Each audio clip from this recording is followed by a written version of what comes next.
Good day, friends. Alan from Off the Grid here. Coming to you bright and early. It's open season. Actually, it's always open season on hogs out here, so there's a little bit of artillery going off in the background, but don't be alarmed. So every Friday, I just want to bring you a word of encouragement. Something that the Lord is showing me in hopes that it'll help you. So this past year, my wife started a new business. And there was a bit of a learning curve there, but she did really well in her first year. And she was super happy, like it was a dream for her, you know? And I was super happy for her too, but it also meant that she became really busy. And because we share a house and we share kids, that meant that I became super busy too. So all of a sudden, whatever margin I had in my life before was now filled with working with her, with taking care of kids, cooking, cleaning, and just whatever needed to be done. And I was happy for her, but at the same time, there was this bitterness kind of creeping in. Not at her success, but just at the demands of it all. You know, I would start finding myself saying things like, if I'm serving her all the time, how am I ever going to get anything done? You know, or doesn't she know that I have plans, I have projects, I have things I need to work on? When's it going to be my turn, you know? It's embarrassing to talk about all this now, but that's where I ended up, and I was bitter. Maybe you've been there. Maybe you're there today. The circumstances will look a little bit different for everyone, but if you find yourself saying things like, after all I've done for them, or when's it going to be my turn, or it's just not fair, then you, my friend, have just bought yourself a one-way ticket to Bitterville. Population, you. It's awful there, by the way. Like, weather's the same every day, like 85 and muggy. And there's only one gym in town, and like the only other guy that works out there never wipes his sweat off the equipment after he's done. It's like, it's disgusting. It's no way to live. It's no way to live. But thankfully, the Lord corrected me one morning. And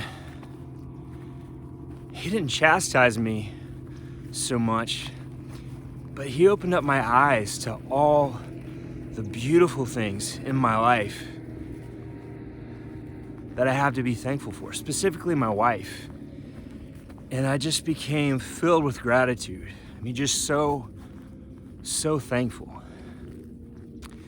It's really hard to be bitter and grateful at the same time. They don't exist well together. In fact, they just don't. So through all of this, I've learned a few things. Oftentimes, when we're serving someone else, we're giving to them from a place that we have strengths or talents or some reserves in the tank. And we're usually super aware of how we're sacrificing for them. But oftentimes we're oblivious to the ways that they're serving us because they're covering our blind spots. They're serving needs that we don't even realize we have. And if we're not careful, we start comparing. We start keeping score. But the problem is, our scales usually aren't accurate. But even if they were, even if our judgments were 100%, and we're truly contributing more than someone else, reciprocity is not the kingdom way. And we see that in the life of Jesus. You know, he didn't give love to get love. He didn't give love to get service. He just is love. You know, he would heal someone and then tell them, hey, don't go tell anyone about this. Which is crazy because, like, if I were trying to start a ministry and I prayed for someone and they were healed, a blind man, and then he could see, like, you better believe we got that on film, you know? It's gonna go on the homepage of the website, it's gonna go on YouTube, it's gonna go everywhere, because that's how we grow a ministry. That's how we build a platform. But Jesus has no ulterior motive. He just loves you because he is love. Romans chapter 5, verse 5 says that God's love has been poured into our hearts through the Holy Spirit. And if our attempts to serve others come from any other place than from him, eventually we're going to start keeping score. And the moment we feel like we're giving more than we're getting, we're out. God's love is a well that doesn't run dry.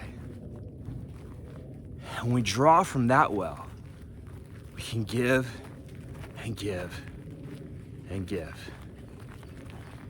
And that's what I'm praying for myself. That's what I'm praying for you guys this morning. It's a new year. Stop comparing. Let's stop keeping score. Ask God to fill you with His Holy Spirit, to fill you with His love, and He'll provide everything that you need. I love you guys. I hope to see you soon.